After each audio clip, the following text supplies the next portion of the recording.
Oh man. Oh man. It feels like half a century ago I just started this grand old podcast. And the reality is that it's only been a little over 2 months. 2.5 months. And your boy's already at episode 50. I don't know if this pace is realistic, but I will keep it moving. And welcome to episode half of 100. 100 divided by 2. You get today's episode. For you people that can't do math, you probably shouldn't be on YouTube and watching a random person talk about absolutely nothing for an average of 52 minutes an episode. But yeah, welcome to episode 50 of the Often Beat podcast. I'm your host, Clint, and I realized I didn't set the camera to the angle I wanted, but too late. Already started. We never restart. Perfection is for people who actually care about shit. And in case you can't tell by my production, I do not care. It is 6:25 a.m. This is my second record tonight. These are, of course, I'm banking them ahead of time. This should be out probably in a week after I actually record this. I'm recording this on a Sunday. Tell God I said hello. I literally see his halo as my light that I put on my bed. And let's just say, Beyonce, I wish she was in my bed. But I don't go after married women. Especially when they're with a man that has literally a billion times my net worth. So don't worry, Jay-Z. I'm not a threat to you by any means. But just so you know, I wish you would say my name. She definitely is bootylicious. And most importantly, you're irreplaceable. Because there's plenty of times she's tried to get you to move the box to the left. But you're like, I'm not going nowhere. I kind of have a lot of fucking money. This is our house. We have kids. The only thing we're going to be moving to the left is that booty. You can make a whole album shitting on me. Still going to come home to me and drink this good old lemonade. I wonder what the representation of lemonade. I actually never did that research. I just drank a bang. But yeah, I wonder if the lemonade's supposed to stand for something. You know? Maybe it has to do with the lemon quenching thirst. And that it's bitter. Maybe it's because if you eat a lemon, right? If you just eat a lemon by itself, it's bittersweet. But when you add sugar and stuff, the sugar is the infatuation of fame. Whoa, Clint's on the theory. Oh, conspiracy. Jesus. I think Lemonade, because that whole album essentially is, it's not directly about Jay-Z cheating or nothing like that. It's been a while since I listened to the album. But it's not, the whole thing isn't really, but we all know like what was happening around that time, some of the songs. Well, we know the deal, and that's fine. But, you know, I think the lemonade had to stand for, because if you just have a lemon, yeah. If you drink lemonade, it's a combination of the lemon, the water, the sugar, and all that, right? And so it's a combination. The lemonade is the infatuation of life. Sometimes life could be very bitter. Sometimes it could be very basic, like water. And sometimes the sweetness, it kind of infatuates you. And I think the lemon was what was happening at the time. It was very bitter. She felt very bitter at the time. Her whole life has been, well, you know, not that her life's been easy. I would never say that. But, you know, it's been a steady increase, a steady incline. And so her life's been a lot of sugar. It's been, obviously with a lot of hard work, but the water and the sugar. And then, here comes Jay-Z squeezing these lemons all over. I have a feeling Beyonce's lemonade would not go for 25 cents a cup. Unless she were to sell it, you know, in her cup. Even though that's actually very disrespectful. I apologize to you, Beyonce. Where are you, Kelly Rowland? But yeah, no matter what I do, All I think about is you. Even when I'm with my boo. You know I'm crazy over you. No matter what I do, I just want to kill myself too. This is just see if you're paying attention, because if you're paying attention, you should probably call the suicide hotline. And by the way, I'm joking. I'm literally joking. I was never a big fan of the Logic song. The Logic song, 1-800-273 or blah, blah, blah. Basically, the suicide hotline song. I felt like it was very corny and cheesy. Sometimes I get that it's about the bigger picture, the message. That's great and all. But it's sad that that's actually Logic's probably biggest hit. And I really think the song is really corny and cheesy. And it's really just, I just want to be alive. I don't want to be alive. It's like, literally, really, that's like the best lyrics you could have came up with. You're supposed to be this lyricist and all this shit. And I don't really listen to Logic, but a lot of my friends do. A lot of people respect him as an MC, and I do. He could rap his ass off. But the fact that he could rap his ass off and that song is like an elementary level of like quality music, and I understand the message is bigger, but you couldn't put more effort into that song. I don't know. Maybe it was so that the song and message would actually be uh, understandable to even the very young. Because sometimes if it's a very complex rhyme scheme or a very complex song and message, the message would get lost. So if it's a straightforward, basic, it's meant for like 12 or 13-year-olds. And you know what? If it does its purpose and save lives, who am I to judge? But yeah. Episode 50, man. It's been I remember literally 25 episodes ago, I talked about my assessment and where I wanted to go with the show. Now, ever since that episode, audio-wise, podcast, as I've said before, I know it's probably annoying to me talking about it, but I think it's very open to talk about it for a reason. The audio has jumped to the roof, but the YouTube side hasn't really. And to be honest, I don't think it's because, I'm never going to make the video aspect amazing. Like, I just kind of do the video because it's kind of a different way, whatever people want to listen to. But it's more along the lines of, I would like to at least see some growth on the YouTube channel. Subscribers have gone up a little. I've noticed when I do very topical videos, it gets a lot more views and trendy plays, and obviously because that's what's happening.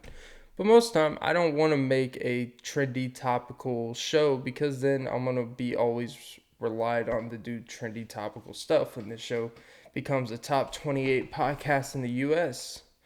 And I don't want to get caught in that. So I kind of do my own thing and stick to myself and all that. But I do want to see some growth. So I think after the 50th episode, I am going to do more, not necessarily topic trending, but I'm going to cover a specific topic and not just go off the top every episode. And I'm going to actually, talk about something that's trending so we'll get some viewership and then the algorithm. And then throughout the whole podcast, I'll still do my bullshit. But at least to start off, I will talk about something specific. I think that's something to be pretty open about. But yeah, big old 5-0. Jesus. I wonder if I'm even going to live till 50. It's only 25 years away. By the way, my birthday's in October 19th. But you know what they say about the 19th? It's spooky time. I do, it's an age-old question. What's better? A shorter life that was quote-unquote lived more fully, or a longer life where you're able to see life more fully? Wow, look at Clint dropping gems off the top. A life, so let me run that back. I just said a gym. Is living a shorter life more fully better than living a longer life where you see life more fully? It's a very interesting dynamic to think about. The obvious answer, I think that most people would say, living life to the fullest. It's about it's about embracing and taking advantage of your youth. So in that instance, it would be living your life fully every day, right? So even if you were to die at a young age, you you at least left it all out there, right? Even though the reality is, when you're dead, you're not going to be thinking about, did I do my best? Like if you just finished a baseball season, at your local rec park, you're not, or travel baseball, you're not thinking, that's the situation at the end of the year, you'd be like, you know what? I left it all out there, coach. But when you're dead, you know what you're not thinking? You're not looking at your dead body and you're like, yep, I left it all out there. I'm proud of it. It's like, nah, you're dead. It's probably the least of your worries. Take a shot for me. Oh, man. But, damn, I've been saying a lot. Stop it, Clint. Stop it. But yeah, to me, though, I'm not to be contrarian. I don't think just living a shorter life that's quote unquote where you do more and more fulfilling is necessarily the better way. I also wouldn't want to live a very long life where I do absolutely very little to nothing either. And I would say I'm somewhere in between. I think I had periods of time where I've lived life every day, woke up with a purpose, worked every day, did this and that. Then I've gone through lulls, probably more recently, where I kind of don't have the same fire and desire, And it's more artificial, my energy. It's more artificial what I want to do. Or it's more artificial. I have to literally force myself to do things that used to come natural to me. And I think that's just part of becoming older and wiser. Like, you're not always going to just want to naturally do things. But I think, I think I'm somewhere in between. If I were to die today, not to get too spooky up in here, but if I were to die today, right? I don't know if I would say I live life to the fullest, but I definitely wouldn't say that I didn't live. It would not be one of those things where I've done absolutely nothing I wanted to do. I've tried and experimented, no homo, with a lot of things. Because nowadays, if you say anything with the word experimental, people are always assuming sexually, when really, sometimes you just experiment with the sandals you put on today, your flip-flops, or you don't wear socks, or sometimes I go commando with holes in my pants at work, let it all hang out, like a clock on the wall. Sorry, I stole that line from, I heard the Drake, Having Go Away, on the Migos song. I heard it before, but it's the ultimate. It's the song with a renounced plane reference, but the song on it, he talks about something about hanging like the clock at your wall, your mom's place, something like that, whatever. But yeah, I don't think I don't think there's anything wrong with living a long life where you just lived casually and you just lived a fine existence. I don't think there's anything wrong with that. But I think we live in this hard grinding, die hard culture where every day you gotta wake up, be willing to jump off a roof, off a motocross, like you're Evil Knievel. Like, look, man, some of us just like want to wake up, have some coffee, read, maybe watch a little something, write, have our whatever we do to make some money, come home, relax, maybe have a hobby we have, maybe go for a run, exercise, Like, sometimes simplicity in life is what people like. Sometimes not everyone's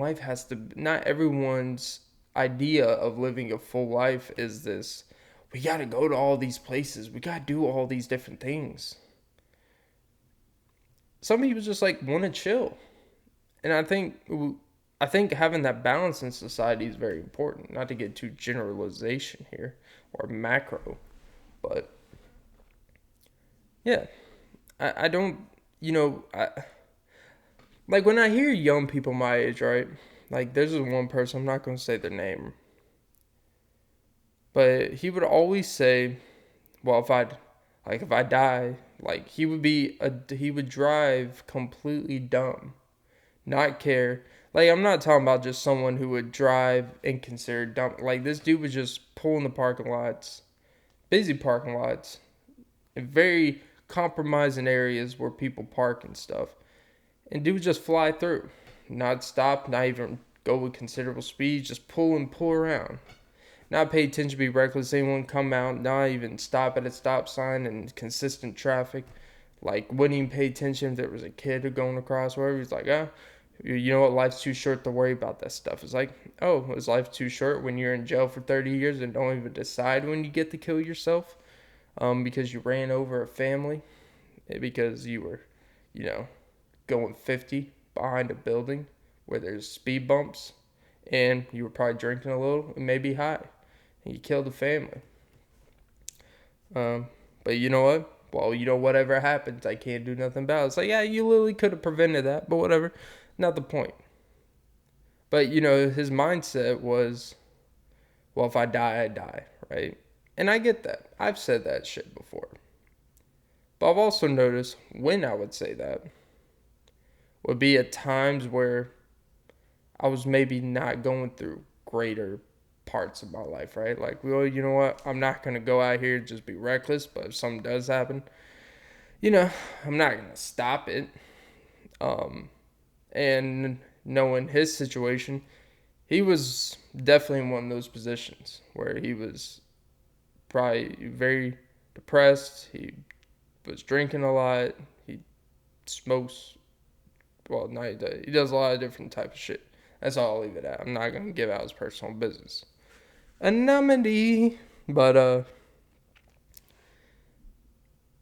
it's just this, the problem with it, though, is that when you're reckless, you're potentially causing other people who are just chilling, just going through life, and you could potentially impact their life in a life-changing manner because you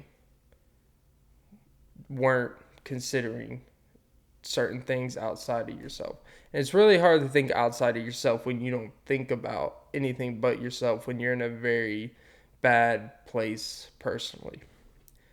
So it's kind of like this woe is me, or world is at me. Someone start acting out of character. I wouldn't say out of character, because I think bad times kind of expose what you're really made of and what you're really about.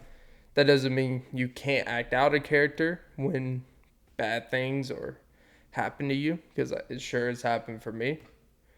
But typically, some people get out of those, like I was able to. And then the ones that don't get out of those, you wonder, was it that situation that just fucked them up? Or did they just actually never have the tools or ability to move past shit, or to actually overcome adversity? And what you notice about people that have this I will die, if I die, I die mentality. It's a very scary thing to hear, because although in a weird way you kind of admire that they're living carefree and they're living a life, quote unquote, as people say, to the fullest. Because when you say you're living life to the fullest, it sounds more attractive. It sounds like someone that goes out there and gets it. And in my experience, people that are like that aren't really going out and getting nothing. They're typically going around acting like jackasses. And they go around and they really have this invincible mentality, which sounds cool until you realize that you're not.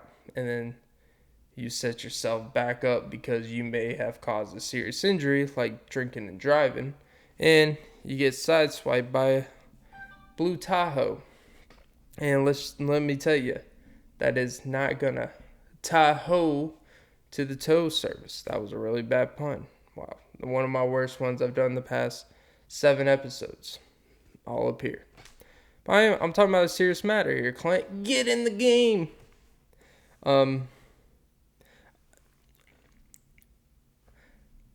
I think the issue is when you get on just the social media aspect. We'll just generalize it to there because I don't think people are really going out socializing in real capacities these days. So all of our ideas of what's actually happening outside of where we are and living, we literally let social media tell us. Like, but like this, if in the news, let's say we in America had no news about what was going on in Afghanistan. I've gotten a little bit more knowledge of what's going on there. Not great. Um, if on Instagram, if they were to censor all the bad shit that was going on over there right now, and you were just to see in your Discover page, and you were just to see sunset pictures, you were just to see pictures of family and the city life in Afghanistan and all this stuff. Like, you were see the nice parts of what's happening there. And you had no clue about all what's going on there war wise and everything with the Taliban. You would literally think that everything's status quo. Like, people, like, you probably wouldn't even know that we still are technically been at war with them, even though, we basically controlled, you know, everything over there for the last 20 years, essentially. And I'm not even gonna get to that point because I have a little bit more knowledge than I said before, but I want to actually do more research before I actually start talking about like Afghanistan. But if Instagram were to censor all the Taliban stuff and all that shit, and all we receive were the nice parts of Afghanistan, the tourist attractions, and if I don't know who would want to go on vacation to Afghanistan at all, but to each their own. But if you were just to see the pictures, the nice videos, the beautiful resorts and shit, um, the beautiful creations, you had no clue of all this other shit that's going on. Um, Instagram would literally be the reason why you think that, and that's why you gotta be careful on being reliant on what you see and just accept that as truth.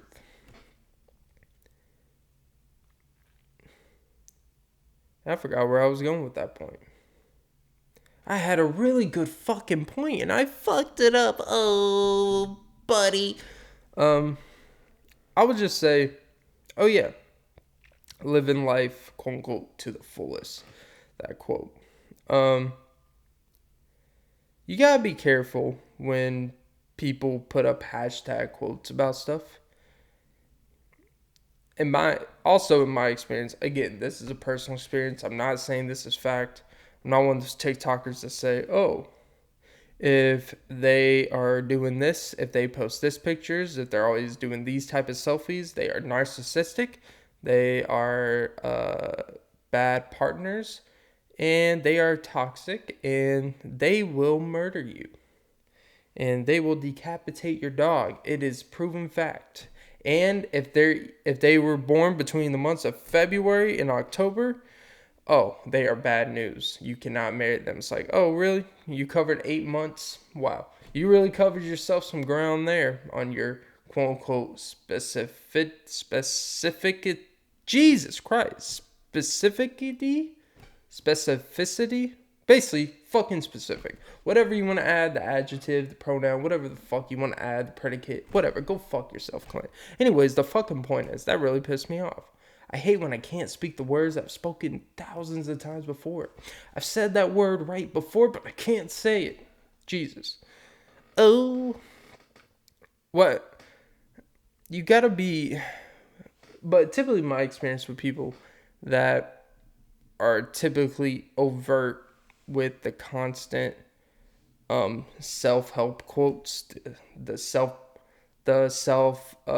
promotion of yourself, the self-confident posts that seem boastful, and it's almost like they're trying to convince you how self-confident they are, which the whole irony is that self-confidence is just being it and not convincing people that you are. It kind of defeats the purpose of the self, and confidence. Unless you want to do double negatives, whatever. But yeah, of course, that's just a personal experience. That's why I haven't been on Instagram in like a month. Jesus. My life is kind of a lot better. I will say, I've mentioned it before, just, delete the app. Just take the app off your phone and don't go on it. Just for a month. And then you'll realize that you won't even go back the first day. Like, let's say you set a deadline in your calendar. All right, I'll go back on, let's just say September 1st. Wake me up. And you may say, you know what? Wake me up when September ends. Haha, see what I did there. It will be a green day. And then next thing you know, it's like 2.5 months before you even go on it. Because you know why? You don't have any desire to. You realize you really don't need it. Like, your life is completely different. You realize you don't look as much junk. You just aren't even influenced or dismayed or nothing. But, yeah. Well, so, I would say me personally, I'm somewhere in the middle when it comes to living life to the fullest or living life to see it fully. Jesus, Clint's a wordsmith. Ooh, hoo, hoo. Unfortunately, and maybe that's because I'm kind of a boring dude, and I'm okay with that. I think there's too many. I think there's too many people. I'm not gonna say too many. I think a lot of people that say they want to live life today and only think about today. It's, there's an art of being lost in the moment, but being lost in the moment and being so laser focused that that's all that matters, but there's actually a potential payoff. There's a lot of people that just want to be occupied with what's in front of them to ignore what's possibly down the road for them in a bad sense. I think that's why a lot of people get deep into drugs and alcohol, for example, is if they just focus on what's in front of them, they worry about what they feel right then. They just worry about getting that high, getting that buzz, getting that loose, drunk feeling. You get addicted to that feeling. And when you get addicted to feelings, it makes you think irrational. Being attached to feelings makes you act irrational in all senses of life. You're attached to the feeling of addiction. You're attached to the feeling of love. You're attached to the feeling of wearing no socks while you're having sexual intercourse. It's a hard thing to overcome. It's really just like a nice slipper. Sorry, I just like to gain traction on my carpet. I don't want no carpet burn. I'm sorry.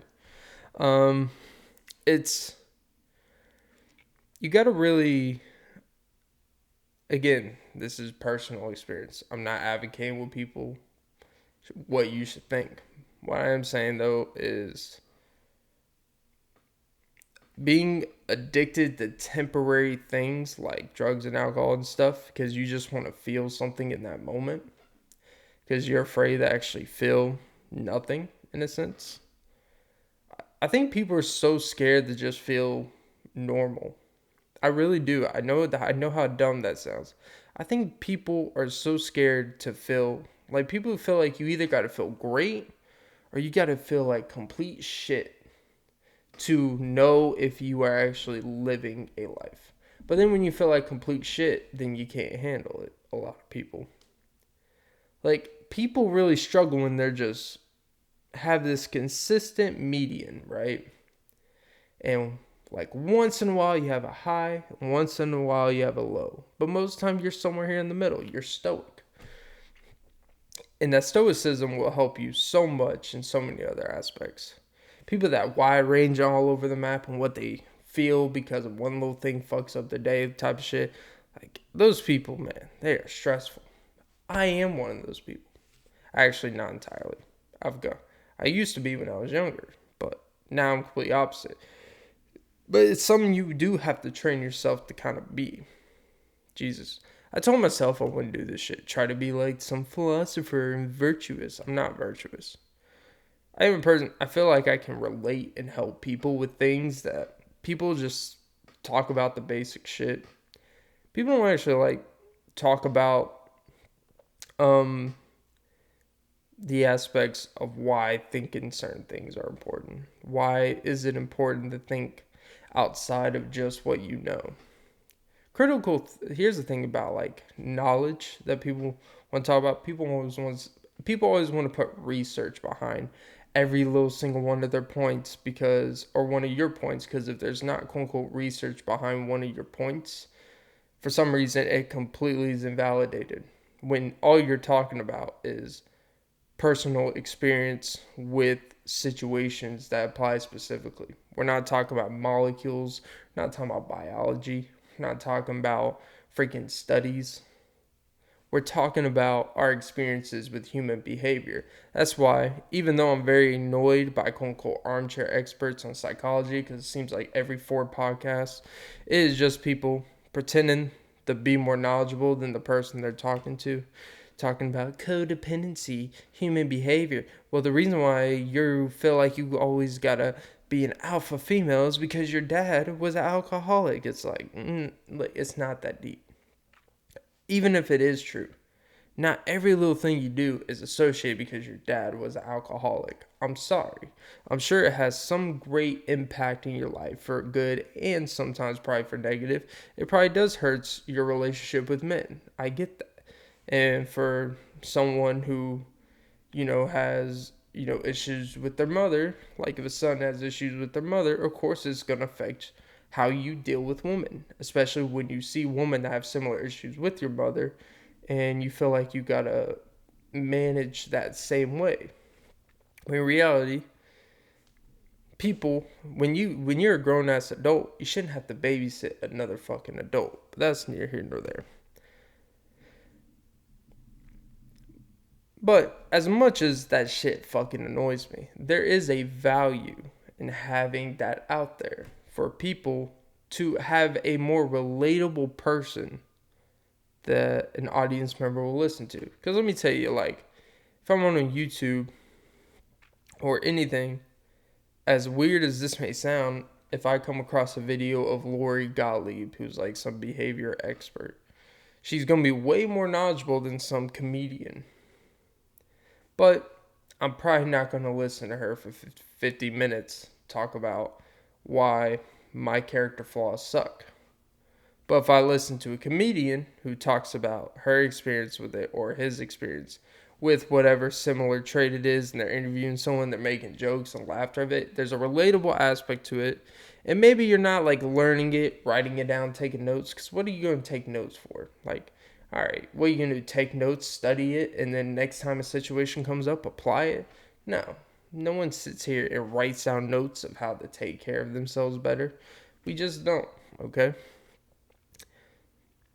There's value in that though, and I've been critical before of quote unquote non-experts talking about certain things, but the more I think about it, people wouldn't really listen to this shit if we're just listening to these professional psychologists just talk about the ins and outs of it all the time. It's like, all right. But also the issue is people on this podcast, they read a book or two, and they use their experience and think their experience is the only experience they need to understand the difference in people, because they've dated a bunch of sociopaths, because they've been with a bunch of people who have all these issues because they're issues, and they identify and they think every person that has this depressive asset, they are more likely to cheat on you, blah blah. It's like, all right, no, that is your experience, and it's very careful to not project your specific experience with people that you desire onto everyone else. But yeah, I just wonder though, where was I going with this? Oh yeah, by the way, well, I'm distracting you with what I think today's sponsors, Bang, and I will bang the fuck out of this in my mouth.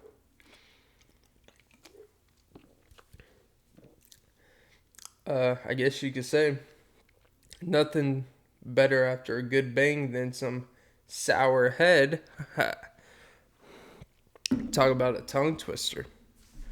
Gawker. That's probably terrible to hear on the mic. But yes. I think one of the bigger... I've noticed I've been actually staying on topic for like a whole show. Again, if you listen to me for 50 minutes about this, you got a problem, even though I appreciate the retention time. But I do wonder, though, how... I do wonder where this goes from here.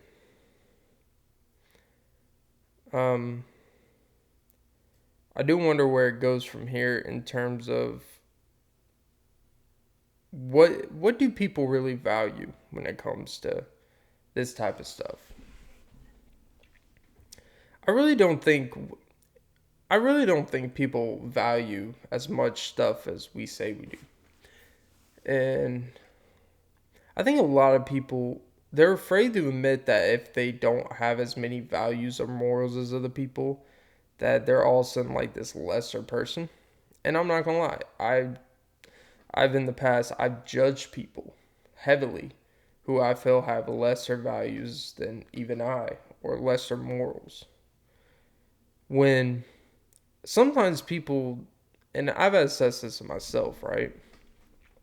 Sometimes people that have the most morals, or people that have the most type of, virtues that they view of themselves, they think that, oh, I have all these values and stuff. And, I believe in genuineness. I believe in just, honesty and all this shit. It's like, I look back on something in my life. It's like, does that really matter to me all the time the way I do? Would I rather have people in my life that are genuine than not genuine? Of course. But who am I to determine what's genuine? Because what I perceive as disingenuous about someone, to them, they're being genuine by not being too genuine.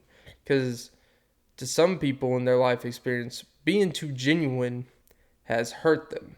In social circles, it has hurt them in how they perceive themselves. It has hurt them in their confidence. It has hurt them in how the results of certain things.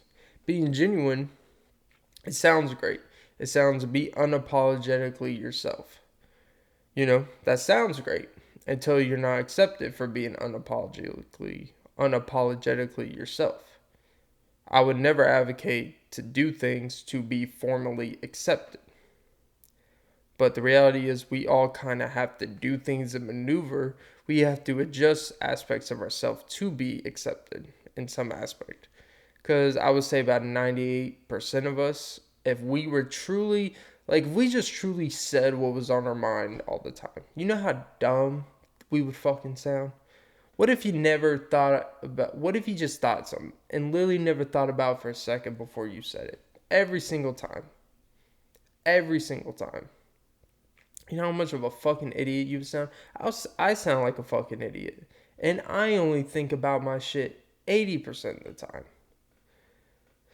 Think about how much fucking idiot you would sound. It's, and I've kind of I don't do it as much anymore, but I used to be, and I think it's kind of made me, for a while, it made me kind of unlikable to be around. It's not that I'm a bad person, because obviously I'm a fantastic person. But when you always calling out people, you think you're always the one, you see everything no one else sees. It's like, not everyone sees it, but there's no need to point out people's bullshit all the fucking time. Only there's a time and a way and a necessity. Just shitting on people for all their flaws, because you're probably making up for flaws of your own, and you feel like they're gonna attack you for your flaws, so you kind of get ahead of it. I'm speaking more of a younger me. I don't do this anymore. It's been at least 3 months. No, but seriously, it's been quite some time. I really feel like I've improved in that aspect. But yeah, like I'm pretty fair. I think I'm really fair about a lot of things. But like, look, to be honest, like I would judge the fuck out of people, and that's exactly what I would not want someone for me to do. Not so. That's what I would not want someone to do for me. It's one of my biggest things. I hate judgmental people. And I realized by programming that in my mind how much I hate judgmental people by default, I start judging judgmental people. Like, who the fuck are you be judgmental and all this shit? Then you start that. I think that's why I am such a good contrarian. That's why I could really talk by myself to a camera or talk to myself into a mic with nothing to talk about, with nothing around, is because I could find the flaws in every single person's argument. I could find the flaws and the hypocrisies in every little thing. And although I think there's a lot of good to that, because you're not just blinded by just words and what people say, you kind of see things for what they are. But also sometimes you literally, instead of just listening and kind of enjoying something, like even something as simple as enjoying a movie, or something as simple as just enjoying conversation with someone, you're so focused to listen for BS. And when you're always looking for BS, you are gonna find it. Like, everyone has BS. I talk BS all the fucking time. Half the shit I say on here is BS. Not that it's not true, but I'll say one thing about how I'm against the, red pill community, but then there's some aspects of the red pill community that I coincide with, and it shows when I talk about other topics. But I would never identify myself with a pill, because I think that shit is kind of fucking dumb, to be honest. I think that's for simple-minded people who can't actually think for themselves, so they have to identify themselves with the community because they need a backing and they need to kind of go with the wolves instead of actually just assessing and standing on their own merit of what they actually believe in. But I digress. Um, I find it and I say but when I say I know I'm not the only one. I know there's a lot of people that coincide with it, but they're just afraid to kind of admit it. That it's important to look for hypocrisies, but don't have that be like your daily goal. And every time you talk to someone, every time you watch something. Because one, it makes it very annoying. You can't even enjoy it. Then you get distracted. Then you just seem like you're trying to poke holes. It seems like you're nitpicking, which are all the same qualities I would hate. And I do hate when someone does it to me. I hate when someone nitpicks shit that is completely irrelevant. For example, I posted an Abba and Preach. Posted an Abba and Preach video on YouTube. And I got into comment back and forth. There was nothing too bad. It was just them, pointing out some inconsistent nonsense. But there was one comment. I didn't respond to this comment. It's from a completely different user, and it said pronounced Abba, because the whole video I said Abba. First, I know his name. He pronounces Abba, but for some reason in the video, I got in a roll and I wasn't thinking. I just said Abba and Preach, and and it's just saying that it's like pronounce Abba. It's like you watch a 28-minute video, and that is the one thing you took away was because I mispronounced someone's name in the video. Like a pretty common mispronunciation. Jesus, my grammar fucking sucks today. But I mispronounced a name a few times in a 28-minute video where I got pretty detailed and into the whole situation. And the one thing you want to nitpick is I said Aba instead of Abba. And people that want to be the grammar police, people that want to focus on the arguments or focus on the shit inside of all this gold you're putting out there. And they want to focus on the little thing that changes absolutely nothing of anything you said. And they want to focus on that because it's a way to bring, it's a way to demerit. It's a way to bring your argument down in some way because it's a kind of a sign that you aren't educated or you aren't very well spoken or you're not very smart because you mispronounce something. And it's so fucking dumb. And that shit irritated fuck. And I would like, and when I, like, if I disagree with a point, I'm not going to sit there, but, oh, well, yeah, actually, the statistic is this. It's like, no, I got the gist of what you were saying, but here's what I disagree with. And they didn't even talk about anything I said in the video. And they focus on the fact that I mispronounced someone's name, right? Okay, fine. And it was just like that nitpicky feeling. That bothered me more than what the other dude that I went back and forth for 12 comments. Because I was like, that's what you took from this whole video? I said Aba instead of Abba. I'm pretty sure Abba wouldn't even, if he watched the video, he wouldn't even care that I mispronounced his name. He may correct or be like, hey, by the way, it's that. But Jesus. And it was just that nitpicky feeling. The feeling that always going to find the one little hypocrisy, the one little thing I fucked up on. And that's a quality that I'm like, I hate that so much. Do I do that in my life? And I thought about it. And when I'm nitpicking things, yeah, I find the hypocrisy. I find the things that belittle someone's point when I strongly disagree with it, and I break it down. And it's also the same things I hate in debating. You see the huge contradiction here. What you realize is we are all contradicting pieces of shit. We are all hypocritical pieces of shit. And you know what? That's okay. It's like people are so against cheating, and then they'll cheat on their partner. People are so against child abuse, but then they'll fucking punch their kid in the face 3 times. Like, we are all hypocriticals, pieces of shit. And that's okay, because sometimes we haven't even figured out what we 100% think about something. We think we want something. We think something about this, but then when we see it in play, when we see in front of our eyes, when we see it actually happening, when we see a political policy of a elected official we voted in, and we see, the policy's been in place for 6 months. This is not how I thought this was going to work. That's what was a lot of people's criticism. For example, when Obama was in office with Obamacare. A lot of people were on board, even people that didn't vote for him for Obamacare.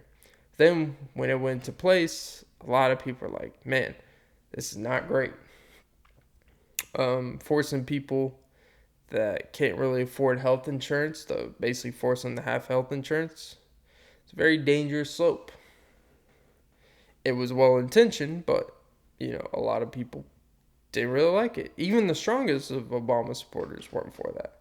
And then, you go even from the mayor level. There's been, especially the past year with, mask mandates and stuff, like, they don't always have your best interests at heart. You go look at the fucking governor of California. Dude keeps his wine dispensaries open, but all your other businesses, all the other unessential businesses during COVID can't stay open, and even essential businesses can't even be open in the same capacity.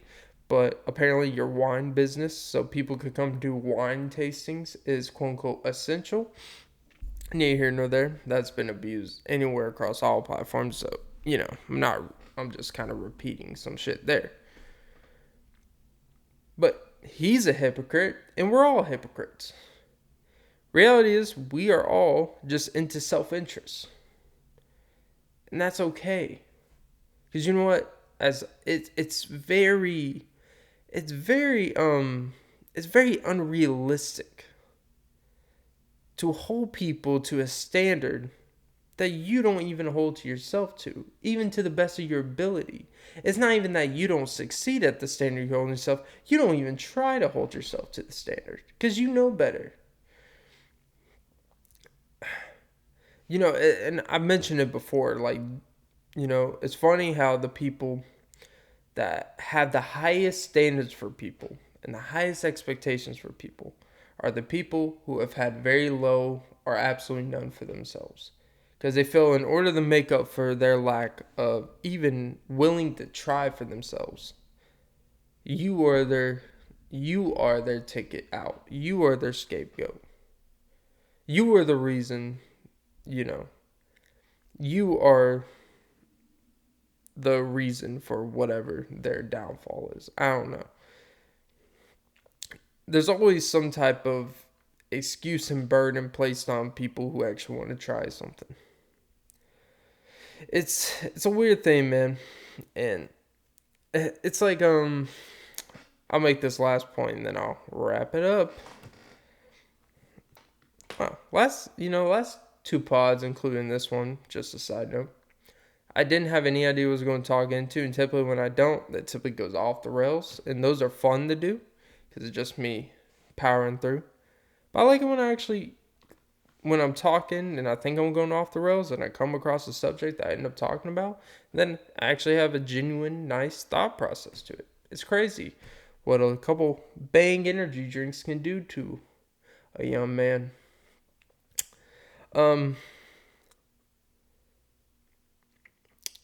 I would, it's crazy. All right, here's what I was going to say. All right. Hypocrisy is, what was I talking about? Hypocrisy, sucking dick, sucking my toes, cock ring, light cock ring. I do need a light cock ring, keep the stimulation of blood flow going. Oh, yeah, if you notice, right, if you look out into, it's crazy to me how people, and I'm not even going to say girls specifically, but like in today's kind of world, right, for some reason people have this idea that they just deserve the best. And the only reason why they feel they deserve the best is because they exist. And, if you were to believe in the red pill and all that shit, which I believe at this aspect, like the reality is a man is born with essentially no value and he has to build his value, and a woman essentially has she essentially has to preserve her value as she get older. I do think there's some truth to that.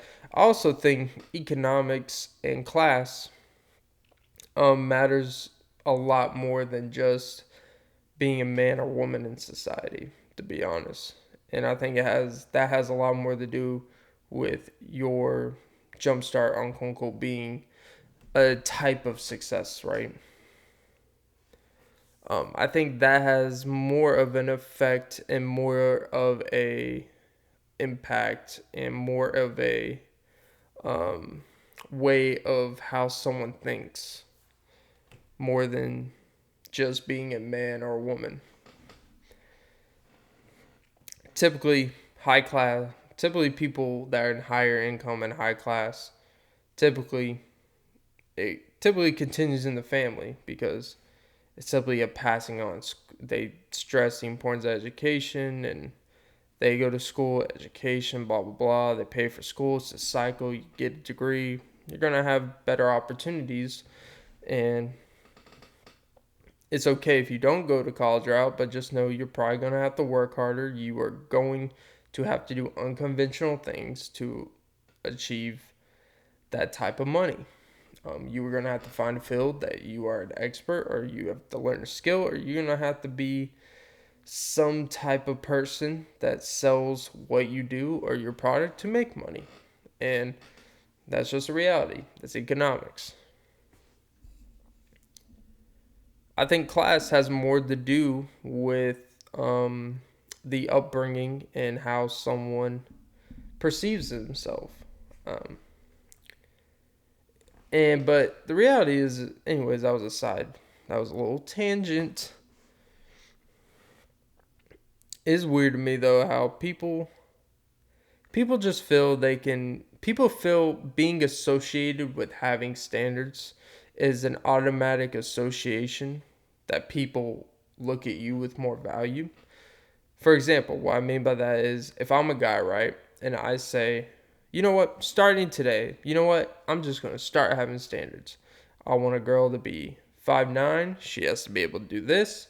She has to look like this. She has to be able to, uh,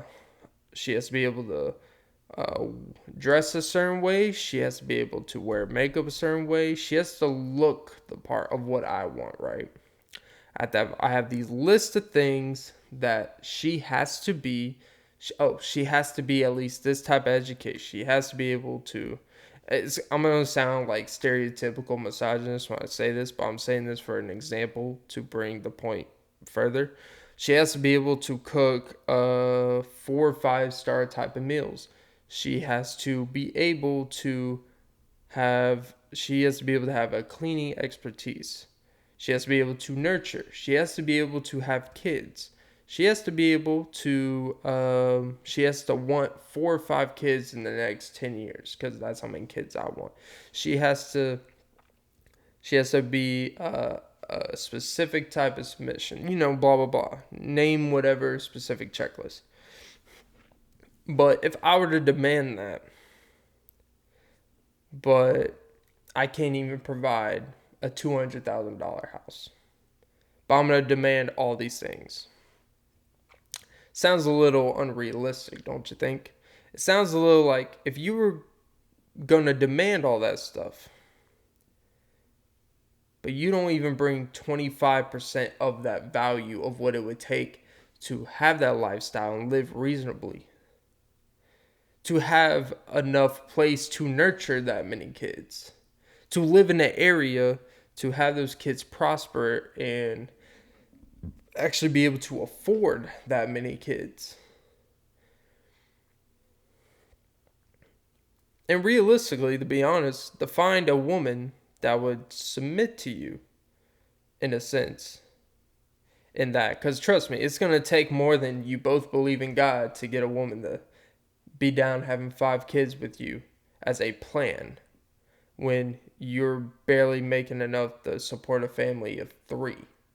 Realistically, if you're going to live in a nice area type of thing, like there's a certain self-awareness you gotta have. And people just think just because they quote unquote have standards, that associates them with all of a sudden being considered high value. And I put that in quotes, like quotations, because anytime I hear someone call themselves high value, I kind of roll my eyes because I think you should always consider yourself in terms of you value yourself. But people consider themselves high value based off of how they think society perceives them, based off probably their income, their status, their job, respect of themselves, how they dress, type of clothes they wear, blah, blah, blah. And it's a presentation of what's considered high value. And you have the cachet to back it up, typically based off income, assets, blah, blah, blah. The spill.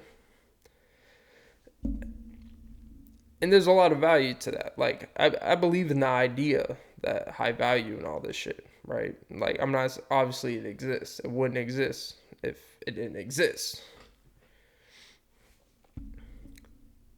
But people have this warped self-sense of value. And again, people just think if you have all these strict standards, that all of a sudden makes you a more attractable, high value man, or makes you a higher value woman, just because you have standards. Well, just because you have standards doesn't mean you are the standard. Just the thought of the day. Wow, Quenches is dropping gems. Just because you have standards doesn't mean you are the standard. And I don't know any better way to wrap that up, so I'm going to shut the fuck up. We are almost exactly at an hour. Alright guys, like and subscribe to the vid. It's a great episode 50, halfway to 100. At this pace, I will be at episode 100 and probably my birthday. God, I hope not. I really need to slow down the pace I'm going at here. But no, probably like November 18th. So I can fuck you like we're in Houston. So slow, so slow, so slow. The way I do it to oh bad bitch in the ball in the zone. Alright. Don't forget to suck some titties. And yeah, have a great day whenever I post this episode. Yeah. 7:24 a.m. Wow. Clint really pushed the envelope, and I am full of energy until I crash in about an hour and a half. Woo-wee. That's some high heat. That's a baseball reference if you don't get it. Alright, guys. Have a great day. And you, my friends, just remember, it would all be good if you just please like and subscribe and watch my vids. Oh my god. Sack of shit. Turn off.